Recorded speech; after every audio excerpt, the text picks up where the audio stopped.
Hi guys, good morning guys. Varun birthday ಇವತ್ತು. Wish ಮಾಡಿದೆ and ಈ ಒಂದು ಹೋಟೆಲಿಂದ ನಾವು ನೆಕ್ಸ್ಟ್ ಈಗ ರೆಸಾರ್ಟ್ಗೆ ಚೆಕ್ ಇನ್ ಆಗೋಕ್ಕೆ ಅಂತ ಹೊರಟಿದ್ದೀವಿ.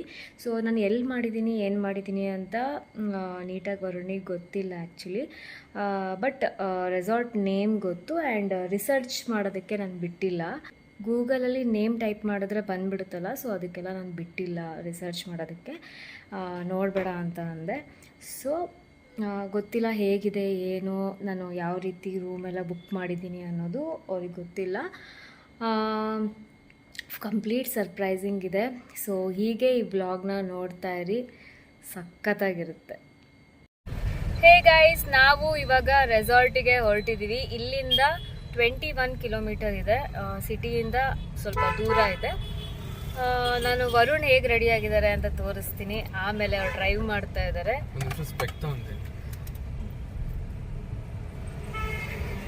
ಇಲ್ಲ, ಈಗಲೇ ತೋರಿಸ್ತೀನಿ. ಸ್ಪೆಕ್ಟ್ ಹಾಕ್ಕೊಂಡು ವರುಣ್ ಇವಾಗ ರೆಡಿ ಆಗಿದ್ದಾರೆ. ಈಗಲೇ ಇರ್ತೀನಿ. Handsome, happy birthday. Thank you very much guys. ನೀವು ಕೂಡ ಎಲ್ಲರೂ ವಿಶ್ ಮಾಡಿ ವರುಣ್ಗೆ. ರೆಸಾರ್ಟಿಗೆ ಹೋದ್ಮೇಲೆ ಅವ್ರು ಹೇಗೆ ರೆಡಿ ಆಗಿದ್ದಾರೆ ಅಂತ ಹೇಳಿ ತೋರಿಸ್ತೀನಿ. ಸೊ ಇವಾಗ ನಾವು ರೆಸಾರ್ಟಿಗೆ ಹೋಗ್ತಾ ಇದ್ದೀವಿ. 20 ಕಿಲೋಮೀಟರ್ ಇದೆ ಇಲ್ಲಿಂದ. ತುಂಬ ರಶ್ ಇದೆ, ವೀಕೆಂಡ್ ಅಲ್ವಾ. ಸೊ ಅದಕ್ಕೋಸ್ಕರ ಈಗ ಆನ್ ದ ವೇಯಲ್ಲಿ ನಾವು ಕೇಕ್ ತೊಗೊಂಡು ಹೋಗಬೇಕು. ಒಳ್ಳೆ ಬೇಕ್ರಿ ನೋಡ್ತಾ ಇದ್ದೀನಿ. ತುಂಬಾ ಡೇಸ್ ಆಗಿತ್ತು ನಾನು ಕೇಕ್ ತಿಂದು. ಸೊ ನಾನು ವರುಣ್ ಇಬ್ಬರು ಕೇಕ್ ತಿಂದು ತುಂಬಾ ಡೇಸ್ ಆಗಿತ್ತು. ಇವತ್ತು ತಿನ್ಲೇಬೇಕು ಇವತ್ತು. ವೇಸ್ಟ್ ಆಗುತ್ತೆ ವರುಣ್. ಸೊ ಇವಾಗ ನಾವು ಒಳ್ಳೆ ಕೇಕು ಹುಡುಕ್ತಾ ಇದೀವಿ. ಒಳ್ಳೆ ಬೇಕ್ರಿ ಯಾವ್ದಾದ್ರು ಸಿಕ್ಕರೆ ನಿಲ್ಸು. ಯಾವ್ದಾದ್ರು ಅಲ್ಲ, ಒಳ್ಳೇದು ಒಳ್ಳೆ ವರುಣ್. ಇದು ಟ್ರಾಫಿಕ್ ಪೊಲೀಸ್ ಏನು ಯಾವ್ದಾದ್ರು ಅಲ್ಲ, ನಿನಕಿನೇ ಜಾಸ್ತಿ.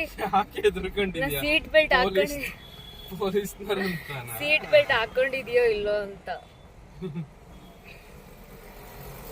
ಅದಕ್ಕೆ ನೋಡ್ದೆ. ಇಲ್ಲಿ ತುಂಬಾ ಹಿಡಿತೀಯಾರೆ, ಅದಕ್ಕೆ ಭಯ ಆಯ್ತು ಸ್ವಲ್ಪ. ಮಾತಾಡು ಇರ್ಲಿ, ಪರವಾಗಿಲ್ಲ, ಮಾತಾಡು, ಏನ್ ತೊಂದ್ರೆ ಇಲ್ಲ, ಮಾತಾಡು. ಎದುರಿದಾಳಪ್ಪೋ, ಎದುರಿದಾಳೆ ಪೊಲೀಸರು ನೋಡಿ, ಎದುರಿದಾಳಪ್ಪೋ. ಸೊ ಗೈಸ್, ನಾವು ಇವಾಗ ನಾನೇನು ಎದುರಿಲ್ಲ. ಸೊ ಗೈಸ್, ಇವಾಗ ಕೇಕ್ ತಗೊಂಡು ನಾವು ಹೊರಡ್ತೀವಿ. ಸ್ವಲ್ಪ ಲೇಟ್ ಆಯಿತು. 12 o'clock ಚೆಕ್ ಇನ್ ಇದ್ದಿದ್ದು. ಆ್ಯಕ್ಚುಲಿ 11:46 ಆಗ್ತಿದೆ ಈಗ. ಬೇಗ ರೀಚ್ ಆಗು. ಸೊ ಅಷ್ಟೇ, ಕೇಕ್ ನೀವು ತೋರಿಸ್ತೀನಿ ಯಾವ ರೀತಿ ತೊಗೊಂಡಿದ್ದೀವಿ ಅಂತ. ಸೊ ಒಳ್ಳೆ ಕೇಕ್ನೇ ನೋಡ್ತಾ ಇದ್ದೀವಿ. ಸೊ ಲೆಟ್ಸ್ ಗೋ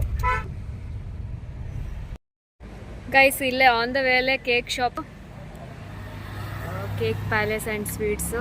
ನೋಡೋಣ ಯಾವ ಕೇಕ್ ತಗೊಳ್ಳೋದು ಅಂತ. ಗೈಸ್, ರೆಸಾರ್ಟ್ ರೀಚ್ ಆದಮೇಲೆ ಎಷ್ಟು ಕೆಲಸ ಇದೆ ಅಂದರೆ, ವರುಣಿಗೆ ಗೊತ್ತಿಲ್ಲದೆ ನಾನು ಡೆಕೋರೇಷನ್ಸ್ ಎಲ್ಲ ಮಾಡಬೇಕು. ತುಂಬ ಇದೆ ಕೆಲಸ. ಅದೆಷ್ಟೊತ್ತಾಗುತ್ತೋ ಗೊತ್ತಿಲ್ಲ. ಸೊ ಅದೆಲ್ಲ ಸ್ಟಾರ್ಟ್ ಮಾಡಬೇಕು. ನಾನು ತೋರಿಸ್ತೀನಿ ಡೆಕೋರೇಷನ್ ಐಟಮ್ಮು.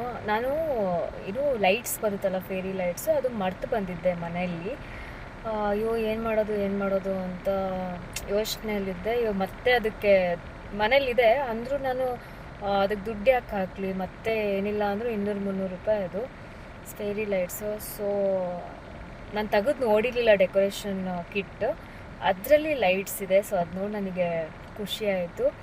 ಸೊ ಆ ಕಿಟ್ಟಲ್ಲೇ ಬಂದಿದೆ ಲೈಟ್ಸ್ ಎಲ್ಲ. ಸೊ ಹೇಗೋ ಸದ್ಯಕ್ಕೆ ಲೈಟ್ಸ್ ಇದೆ. ಸೊ ಅಷ್ಟೇ ಗೈಸ್, ನಾನು ರೆಸಾರ್ಟ್ಗೆ ಹೋಗಿ ರೆಸ್ಟ್ ಮಾಡಿ, ಆಮೇಲೆ ಏನಾದರೂ ಊಟ ಮಾಡಿ, ಆಮೇಲೆ ಡೆಕೋರೇಷನ್ ಮಾಡೋದಕ್ಕೆ ಸ್ಟಾರ್ಟ್ ಮಾಡ್ತೀನಿ.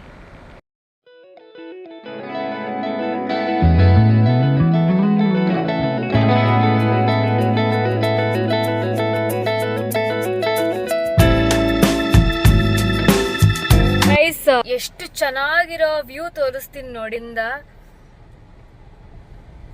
ಕ್ಯಾಮ್ರಾದಲ್ಲಿ ಅಷ್ಟು ಗೊತ್ತಾಗಲ್ಲ ಅನ್ಕೊಂತೀನಿ, ಬಟ್ ಡೈರೆಕ್ಟಾಗಿ ನೋಡೋದಕ್ಕೆ ಸಖತ್ತಾಗಿದೆ ವ್ಯೂ. ಅಲ್ಲೊಂದು ದೊಡ್ಡ ಬೆಟ್ಟ ಇದೆ, ಫುಲ್ಲು ಗ್ರೀನರಿ. ಸಮ್ಮರ್ ಅಂತ ಅನ್ನಿಸ್ತಾನೆ ಇಲ್ಲ.